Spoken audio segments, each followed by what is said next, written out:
The patrol ship's sensors lit up with an unknown signature. Officer Blue's antenna twitched as he studied the readings. The vessel approaching their sector didn't match any known Council design. Its hull was dark and angular, bristling with what appeared to be weapon ports, far more than any civilized ship should carry. "Captain, you need to see this," Blue called out, his translator automatically converting his clicks into standard Council speech. Captain Rock floated over to the sensor station, his crystalline form catching the light from the ship's interior lighting. The unknown ship was massive, easily twice the size of their patrol vessel. Its hull bore markings in an unknown script, with one phrase more prominent than the others: Thunder of Terra. What truly worried Rock was the complete lack of standard Council identification beacons. Every civilized species used them. It was one of the founding principles of their peace. Following standard protocol, Rock ordered his communications officer to broadcast the Council's universal greeting. They waited, watching as the dark ship continued its approach. The response, when it came, was not in any language their translators recognized. "They're powering up their systems," Blue reported, his antenna now fully erect in alarm. "Energy readings are, Captain, these can't be right. They're far beyond Council safety limits." Rock had never faced a situation like this in his 3 centuries of service. The Council's laws were clear. Any ship operating outside of established regulations was to be contained and escorted to the nearest Council facility for inspection. He ordered his small fleet of 3 patrol ships to move into standard containment formation. The unknown vessel immediately altered its course. Rock felt a moment of satisfaction, assuming they understood the message. Then his world turned upside down. The dark ship released a barrage of small, fast-moving objects. Rock's sensors identified them as simple metal projectiles, kinetic weapons, primitive but surely harmless against modern shields. He was wrong. The projectiles tore through their energy barriers like they weren't even there. The Council's defensive technology, refined over thousands of years, had been optimized to stop energy weapons. These crude metal slugs simply ignored them. Shields are useless. Blue's clicking had become frantic. They're using some kind of explosive warheads. The patrol ship rocked as more impacts registered across its hull. Rock watched in horror as one of his escort vessels split apart, its crystalline hull shattered by the primitive but devastatingly effective weapons. Rock ordered an emergency transmission to Council headquarters. They needed to warn them. These beings, whoever they were, fought like no civilized species should. Their weapons were brutal, efficient, and completely outside the Council's experience. The Thunder of Terra moved with surprising grace for its size, executing maneuvers that ignored standard combat doctrine. Rock had studied the ancient wars in history classes, but seeing actual warfare was different. These beings didn't fight like the Council's civilized war games. They fought to win. As his ship's systems began to fail, Rock received one last transmission from the unknown vessel. Their translators had finally found enough common reference points to decode it. "This is Captain Walker of the Thunder of Terra. Your unprovoked attack on this vessel will be reported. Stand down or be destroyed." Unprovoked attack. Rock's mind spun. They had followed standard containment protocols. How could these beings not understand? The thought was interrupted as another volley of projectiles struck his ship. The last thing he saw before emergency teleportation activated was the dark form of the Thunder, silhouetted against the stars like an ancient war god. In the following hours, as the Council's emergency channels exploded with activity, one fact became clear. Humanity had arrived on the galactic stage, and they had arrived in a ship of war, bringing with them concepts the Council had long forgotten. Concepts like tactical combat, effective weapons, and the grim reality that peace could not always be maintained by regulations alone. The age of comfortable certainty was over. Humanity had drawn first blood, not with malice, but with the simple efficiency of a species that had never forgotten how to fight. The Council would have to adapt, or this would be just the first of many such encounters. The Grand Council chamber hadn't seen such chaos in over 500 years. The normally orderly room was filled with the sounds of dozens of species all trying to speak at once. Elder Stone, the ancient crystalline being who led the council, struck his resonance rod against the floor 3 times. The sound rippled through the chamber, finally bringing silence. "We will have order," Elder Stone's translated voice carried across the chamber. "The emergency report from Sector 7 requires our immediate attention. Commander Spark, present your findings." A glowing energy being floated to the center of the chamber. The commander's light pulsed with obvious distress as he began displaying holographic images of the destroyed patrol fleet. 3 of our most advanced patrol ships, completely destroyed in less than 10 minutes, Spark reported. The attacking vessel used weapons we haven't seen in active combat for millennia. Simple kinetic projectiles, nuclear warheads, and most disturbing of all, some kind of focused energy weapon that completely ignored our shield harmonics. The chamber erupted in murmurs again. Representative Shell, an insectoid being, clicked her mandibles in disbelief. Impossible. Our shield technology is based on 10,000 years of development. No primitive kinetic weapon could penetrate them. The evidence is clear. Spark's light dimmed slightly. Our shields are optimized to stop energy weapons and deflect known projectiles. These humans, they developed their weapons in complete isolation from our influence. They never learned what was impossible, so they created weapons that work in ways we never considered. The holographic display showed the thunder of Terra in action. Its dark hull seemed to absorb nearby light as it moved with precise, deadly grace. The council members watched in stunned silence as the massive ship executed maneuvers that violated standard combat doctrine in every way. "Their tactics are equally disturbing," Spark continued. "They don't follow any of the standard engagement protocols. No warning shots, no attempt at disable-only attacks. When they fight to win, quickly and decisively." Elder Stone's crystalline form sparkled as he processed this information. "What do we know about their civilization?" A new figure stepped forward. Mist, the Council's chief intelligence analyst. Her gaseous form swirled with concern as she spoke. "They call their homeworld Earth. They achieved spaceflight while still fighting wars among themselves. Every piece of their technology, from their engines to their communication systems, was developed with potential military applications in mind." "Barbarians." Shell clicked in disgust. "They must be contained before they destabilize the entire sector." "With what ships?" Spark's light pulsed red. "Our standard patrol fleets would be useless against their weapons. The thunder of Terra destroyed 3 ships and escaped with only minimal damage. And our long-range scans indicate they have more ships, possibly even more advanced than this one." The chamber fell silent as the implications sank in. For millennia, the Council had maintained peace through strict arms control and standardized technology. But these humans had developed entirely outside their system. They couldn't be controlled through the usual means. "There is another concern," Mist added, her form condensing with worry. "Our psychologists have analyzed the patrol's final communications with the human vessel. They genuinely believed they were responding to our aggression. Their captain's warning was not a threat. It was what they considered a fair chance to surrender. They have a strong concept of proportional response and justified defense." Elder Stone raised his crystalline appendage for silence before the chamber could erupt again. "Then we face a species that is not only capable of fighting but believes in the necessity of maintaining military strength.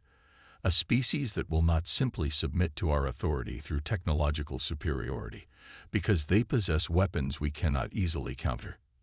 We must decide now," he continued, his translated voice grave. "Do we attempt to contain them by force, knowing it could lead to a war unlike anything we've seen in thousands of years? Or do we try to understand these humans, to find a way to integrate them into galactic society on their own terms?" The council chamber filled with urgent discussion. Outside, in the darkness of space, More human ships were moving through the sector. The coming hours would determine whether they would be greeted with weapons or words. The peace of millennia hung in the balance, challenged by a species that had never forgotten the art of war. Captain James Walker stood at the observation window of the Thunder of Terra, watching the unfamiliar stars drift past. The ship's vast bulk hummed beneath his feet, its nuclear engines pushing them deeper into unknown space. The recent battle replayed in his mind as he tried to make sense of what had happened. "Damage report," he called out, turning back to face the bridge.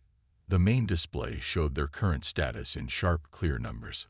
"Hull integrity at 92%, replied First Officer Tom from his station. "Kinetic batteries recharge, missile stocks at 84%. "Those alien ships barely scratched us, sir." There was a note of pride in his voice, but also concern. Walker nodded, studying the tactical display. The engagement shouldn't have happened at all. The Thunder had been responding to distress signals from the outer colonies when they encountered the alien patrol. Their attempts at communication had failed, and when the alien ships had moved to surround them. "Play back the sensor logs from first contact," Walker ordered. "Focus on their shield technology." The main screen lit up with detailed scans of the alien vessels. Their technology was unlike anything humans had encountered before. Elegant, advanced, but with clear weaknesses. Their shields had been tuned to stop energy weapons far more sophisticated than humanity's lasers, but they hadn't been prepared for good old-fashioned tungsten slugs and nuclear-tipped missiles. "Engineering reports ready for another engagement," the ship's AI announced, its voice calm and steady. "But they recommend caution with the main gun." The focusing crystals took more strain than expected. Walker frowned. They'd only fired the spinal-mounted mass driver once, and that had been enough to split one of the alien ships in half. The weapon was powerful but temperamental, like much of humanity's military technology. Effective, but not always elegant. "Message from the colony at New Hope," Communications Officer Riley called out. "They're still picking up distress signals from the outer settlements. And, sir, they're detecting more alien ships moving in the sector." The bridge fell silent. Everyone knew what was at stake. The outer colonies were vulnerable, filled with civilian scientists and miners who'd pushed the boundaries of human space. The Thunder of Terra had been assigned to protect them, and Walker intended to fulfill that duty. "Show me the colony locations," he ordered. The tactical display shifted, showing a scatter of human settlements. They were too spread out to defend effectively with one ship, even one as powerful as the Thunder. But the colonists had known the risks when they'd settled here, and they weren't helpless. "New message incoming," Riley announced suddenly. "It's from..." "Sir, it's from another human ship. The heavy cruiser Northern Light is in range. Captain Jones sends his regards and says we're not alone out here." A wave of relief swept through the bridge. The Northern Light was nearly as powerful as the Thunder, and its presence meant they weren't isolated in unknown space. But it also meant that whatever was happening here was bigger than a single border incident. "Signal from the automated defense platforms around New Haven Colony," the AI reported. "They've detected unknown ships attempting to enter the system. The platforms are armed and tracking." Walker allowed himself a small smile. The aliens would soon learn that humans never left their colonies undefended. The automated platforms were loaded with the same kinds of weapons that had proven so effective in the recent battle. "Set course for New Haven," Walker ordered. "But first, broadcast on all frequencies. Let's try talking one more time before things get worse." He paused, choosing his words carefully. These aliens needed to understand that humans weren't aggressors, but they wouldn't back down from defending their people. "To all alien vessels in this sector," he began, his voice clear and firm. "This is Captain Walker of the Thunder of Terra. We are protecting legitimate human colonies in this region. We have no desire for conflict, but we will defend our people. Any hostile action against human settlements will be met with immediate and decisive force. However, we are willing to open diplomatic channels. The choice is yours." As the message went out in every format their computers could devise, Walker watched the tactical display. More alien ships were appearing at the edge of sensor range. Soon they would learn whether this first contact would end in understanding or in war. Either way, humanity would face it as they always had, ready for peace, but prepared for battle. The Council's rapid response fleet moved through space in perfect formation. 20 ships, each one representing the pinnacle of galactic engineering, arranged in the time-tested sphere of order pattern. Admiral Bright's energy form pulsed with confidence as he observed the fleet's approach toward the human-occupied sector. His confidence lasted exactly 6 minutes into the engagement. The Thunder of Terra and its companion ship Northern Light didn't behave like proper warships at all. They'd broke formation constantly, used debris and stellar phenomena for cover, and moved in ways that made no tactical sense, until those movements resulted in devastating attacks from unexpected angles. They're using the asteroid field as a weapon, Bright's second-in-command reported in shock. They watched as human missiles herded 3 Council ships into the field, where hidden automated platforms opened fire. The Council ships' perfect formation became their weakness, as they couldn't maneuver independently without breaking centuries-old tactical doctrine. On the bridge of the Thunder, Captain Walker orchestrated the defense with practiced ease. "Launch next salvo of nuclear deterrents," he ordered. "Let's split their formation. Northern Light, take the left flank." The human ships had learned from their first encounter. The Council's shield technology was incredibly advanced but inflexible. It could stop any known energy weapon, but had fixed refresh rates. Time a nuclear detonation just right, and the electromagnetic pulse would hit during the microsecond the shield took to cycle. "Sir, they're trying to adapt," Tom reported from his tactical station. 3 of their ships just copied our evasive pattern." There was respect in his voice. The Council forces learned quickly, even if centuries of peace had left them untested. Walker nodded. "Good. But they're still thinking in 2 dimensions. Take us up 30 degrees relative to the system plane. Engineering, prepare the mass driver." The Thunder's main gun was a marvel of human engineering. Not elegant like Council technology, but brutally effective. It fired a tungsten rod at a significant fraction of light speed, relying on pure kinetic energy instead of exotic energy weapons. The Council ships never expected an attack from above their formation, their tactical doctrine still bound by ancient traditions of naval warfare. The result was devastating. 1 shot from the mass driver punctured straight through 2 Council ships, their shields optimized for the wrong type of threat. The perfect formation began to break apart as survival instinct finally overcame training. In the Council flagship, Admiral Bright watched with a mixture of horror and fascination. "They're using combat algorithms we've never seen," he reported to the Council. "Each engagement teaches them more about our capabilities, while we struggle to understand their basic tactics." The human ships moved like predators, not ceremonial warships. They coordinated with their automated defenses in ways that suggested long experience with actual combat. Every Council attempt to predict their movements failed because humans didn't fight according to any recognized doctrine. "Admiral," Walker's voice came through on all channels. "Your ships are damaged and your formation is broken. Withdraw now, and we can avoid further bloodshed. Stay, and we'll be forced to demonstrate more of our capabilities." The threat was delivered calmly, almost diplomatically, but Bright had seen enough to know it wasn't a bluff. His fleet, the pride of the Council's military, had been outmaneuvered and outfought by just 2 human ships that didn't even represent their species' best technology. "All ships, emergency withdrawal," Bright ordered. As his fleet retreated, he composed his report to the Council. They needed to understand what they were facing. These humans hadn't just developed different weapons, they had an entirely different understanding of space combat. They fought with a mix of precision and improvisation that suggested centuries of warfare, yet they also showed restraint when offered the chance to avoid bloodshed. The Council's teaching said that a species' level of civilization could be measured by how far they had moved beyond warfare. But watching the human ships hold position, protecting their colonies without pursuing his retreating fleet. Bright wondered if perhaps there was something to be learned from a people who had mastered war while still preferring peace.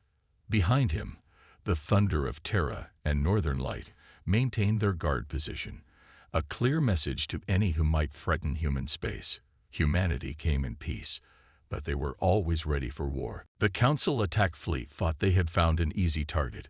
New Haven Colony appeared minimal defended, just a collection of habitation domes and mining facilities on a rocky world. Commander Sharp had convinced the Council that a quick raid would force the human warships to surrender. Take a few colonists hostage, and surely these barbarians would have to listen to reason. The first sign that something was wrong came when their ships hit the outer defense perimeter. Automated satellites, nearly invisible against the backdrop of space, suddenly lit up their sensors. Before Sharp could order evasive action, the defense grid opened fire. Multiple missile launches detected. His sensor officer called out, "They're coming from the surface too. The colony has hidden launchers." The Council ships scattered, their formation breaking apart under the unexpected assault. These weren't the ceremonial defenses they were used to.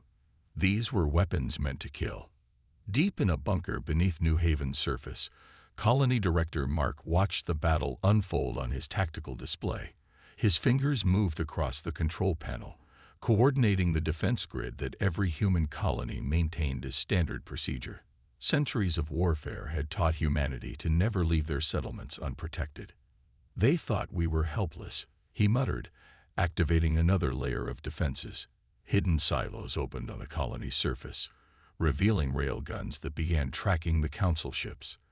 The aliens had superior technology in many ways, but they had no answer for simple kinetic weapons moving at relativistic speeds. In orbit, Sharp watched in horror as his ship's shields failed one by one. "These are civilians," he protested over the command channel. "How do they have military-grade weapons?" His question was answered by a new alert. More ships were arriving in the system. The Thunder of Terra and Northern Light emerged from FTL, but they weren't alone. 3 more human warships accompanied them, their dark hulls bristling with weapons. The Council fleet found itself caught between the colony's defenses and an angry human battle group. "This is Captain Walker to all Council vessels." The transmission cut through all channels. "You have attacked a civilian colony. Under human law, this permits us to use lethal force in defense. Surrender now, or be destroyed." There was no emotion in his voice, just the cold certainty of someone stating facts. Sharp watched his tactical display in despair as his ships were systematically taken apart. The humans didn't fight with the Council's precise, ceremonial style. Their ships coordinated with the colony's defenses in complex patterns, herding Council vessels into kill zones. Every time his fleet tried to regroup, they found themselves under fire from a new direction. From his bunker, Mark activated the colony's final surprise. Dozens of small, automated combat drones launched from hidden bays. The simple machines weren't very advanced by Council standards, but they carried nuclear warheads and had simple but effective AI. They swarmed the Council ships like angry insects, their small size making them nearly impossible to target. "How?" Sharp demanded as another of his ships went dark. "How are mere colonists so well defended?" He had expected to find a vulnerable settlement. Instead, he had found a fortress. His fleet was being destroyed by weapons that should have been far too primitive to threaten them. The answer came from an unexpected source. One of his officers had accessed human historical records from a captured database. "Sir," the officer reported, voice shaking, "every human colony is required by their laws to maintain these defenses. They've been fighting among themselves for their entire history. They'd never go anywhere unprotected." The realization came too late. Sharp's flagship shuddered as multiple impacts breached its hull. As emergency teleporters activated to save the crew, he finally understood. The Council had thought humans primitive because they still maintained weapons and defenses. But those same weapons, developed through centuries of conflict, had made them far more dangerous than any civilized species. In the aftermath, as human ships secured the system, The Council would have to face an uncomfortable truth. They had believed peace could be maintained by restricting weapons and enforcing proper combat doctrine. Humanity had proved them wrong in the most dramatic way possible, by showing that true strength came from being prepared for war while always working toward peace. The observation deck of the Thunder of Terra was silent except for the soft hum of life support systems. Captain Walker stood facing the viewport, while behind him floated Council Representative Light, her energy form glowing softly in the dim room. This was the first peaceful meeting between their species, arranged after days of careful negotiation. "Your ship is different from what I expected," Light said, her translated voice carrying genuine curiosity. "We thought you were barbarians, but I see engineering precision everywhere I look." Her glow shifted through various colors as she studied the reinforced viewports and battle-hardened systems. Walker turned to face her. "We build our ships to last through combat, not to look pretty. Every system has backups. Every weapon is tested in real conditions." He gestured to the scarred hull plates visible outside the viewport. "Those marks aren't from your ships. They're from our own testing. We don't believe in untried defenses." Light moved closer to the viewport, her energy form reflecting off the transparent metal.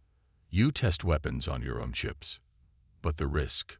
She paused, understanding dawning. "You value practical experience over theoretical perfection." "We had to," Walker explained. "Earth wasn't unified when we reached space. Different nations, different ideologies, all competing and sometimes fighting. We learned the hard way that untested defenses get people killed." The Council member absorbed this, her form pulsing thoughtfully. "Your colonies surprised us too. We thought attacking civilians would force you to surrender. Instead you found out why we never separate civilian and military technology," Walker finished. "Every human colony is built assuming it might have to fight. Not because we want war, but because we learned from centuries of conflict that peace comes from strength."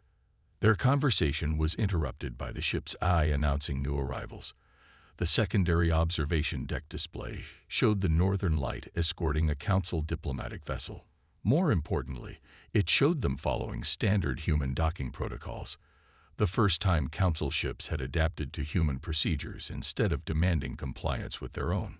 "Your eye," Light said suddenly. "It's not bound by the Council's restrictions on machine intelligence, yet it serves willingly, without the behavioral limits we thought essential." Walker smiled slightly. "The ship's eye is our partner, not our servant. It's fought alongside us, protected us. Trust isn't granted by programming restrictions, it's earned through shared experience." The AI dimmed the lights slightly in agreement, a subtle gesture that made Light pulse with surprise. "We're starting to understand why our tactics failed so completely," she admitted. "The Council spent millennia perfecting a single way of war, codifying every move and countermove. But your ships, each one fights differently, adapts differently. Even your automated defenses show more tactical flexibility than our best commanders." The display showed more ships arriving, human merchant vessels, now cautiously approaching Council space with proper clearance. Trade was beginning, despite the recent conflicts, or perhaps because of them. Nothing earned human respect quite like an opponent who learned from their mistakes. "Your weapons should not work as well as they do," Light continued. "Kinetic weapons, nuclear devices, by our standards, they're primitive. But you've refined them to an art form, while we focused on energy weapons that look impressive but lack practical effect." Walker nodded. "That's the difference between theory and practice. You built weapons to match your ideals of civilized warfare. We built weapons that work, but that doesn't mean we want to use them." Light's form brightened with what Walker had learned to recognize as hope. "The Council is beginning to see that. Your ships are designed for war, yet you've shown remarkable restraint. You defend rather than conquer. Perhaps there is something to learn from a species that maintains its weapons while working for peace." Through the viewport, they could see Council and human ships beginning to intermingle, cautiously at first, but with growing confidence. Centuries of isolation were ending, not through the Council's traditional demands for compliance, but through mutual respect between different approaches to civilization. "We're not going to give up our weapons," Walker said firmly, "or our defenses, or our tactical flexibility. But we're happy to share what we've learned about maintaining peace through strength." Light's glow took on a warm hue. "And perhaps we can share what we've learned about turning enemies into allies. After all, isn't that what we're doing right now?" 1 year after the first contact incident, the Thunder of Terra led a joint patrol through what had once been contested space. The massive human warship moved in formation with 2 Council vessels, their crews working together with growing confidence. Captain Walker watched from his bridge as the patrol passed a newly established trading post where human and Council ships mixed freely. The Council had finally accepted that humanity wouldn't simply hand over their weapons and submit to traditional peace protocols. Instead, a new kind of agreement had emerged, one built on mutual respect rather than enforced compliance. Incoming transmission from Council Station Deep Star. Officer Tom reported from his station. "They're tracking an unidentified vessel moving at high speed through the trade lanes, requesting our assistance." There was no hesitation in his voice now when dealing with Council authorities. The past year had taught both sides new ways of working together. Walker nodded, noting how smoothly the joint patrol shifted formation. The Council ships moved with more flexibility now, having learned from human tactical doctrine. At the same time, the Thunder's crew had adopted some of the Council's more efficient communication protocols. "Unknown vessel detected," the ship's AI announced. "Energy signature matches known pirate patterns. Council ships wouldn't be able to catch it using standard pursuit protocols." There was a hint of satisfaction in the AI's voice as it added, "But we can." The Thunder's engines flared as it accelerated. The Council ships followed, not in their traditional rigid formation, but in an adapted version of human pursuit tactics. They had learned that some problems couldn't be solved by following the old rules. "Transit beacon ahead," Tom called out. "They're trying to jump to FTL." The pirate ship was fast, using modified Council technology in ways that would have been considered improper by traditional standards. But they hadn't counted on facing a human warship that didn't care about proper. Walker gave the order, and the Thunder's main gun spoke once. The precisely calculated shot passed just ahead of the pirate vessel, the kinetic energy disrupting their drive field. The Council ships smoothly moved to box them in, combining their traditional containment procedures with human tactical positioning. "Clean capture," Walker announced on the Joint Command Channel. "Council ships can handle the arrest." "Good work, everyone." The cooperation wasn't perfect yet, but it was getting better. Each patrol showed how the 2 civilizations could complement each other's strengths. Back at the trading post, humans worked alongside Council members, each bringing their own approach to the challenges of space. Human ships still bristled with weapons, their crews still trained for combat, but now they used those capabilities to help maintain the peace they'd once been accused of threatening. The Thunder's observation deck had become a symbol of this new cooperation. Where once Council members had feared to board a human warship, now they came to learn. Walker had lost count of how many Council officers had studied their battle techniques, while his own crew learned the sophisticated technology the Council had developed during their long peace. "Patrol route completed," the AI reported. "Receiving new orders from Joint Command." That was another change. The Council had created a new combined authority structure, acknowledging that their traditional hierarchies needed to adapt to include human methods. Walker looked out at the stars, remembering the chaos of first contact. The Council had feared humanity's warrior nature, seeing only the potential for violence. They had failed to understand that knowing how to fight didn't mean wanting to fight. Humanity had brought its weapons to the stars not out of aggression, but from hard-learned lessons about the importance of being prepared. Now, a year later, those same weapons helped keep the peace. Human warships patrolled alongside Council vessels, their very presence deterring those who might take advantage of the Council's previous reluctance to use force. The Thunder of Terra, once seen as a symbol of barbarism, had become a symbol of effective peacekeeping. As if to emphasize this point, a council diplomatic vessel passed by, its crew sending a friendly greeting. There was no fear in their transmission, no hint of the tension that had once existed. They had learned to see human ships as protectors rather than threats, understanding at last that true peace came not from denying the possibility of conflict, but from being strong enough to prevent it. The stars stretched out before them, holding new possibilities now that humanity and the Council had found their balance. Together, they were building something unprecedented, a peace protected by those who understood war, guided by those who had mastered cooperation.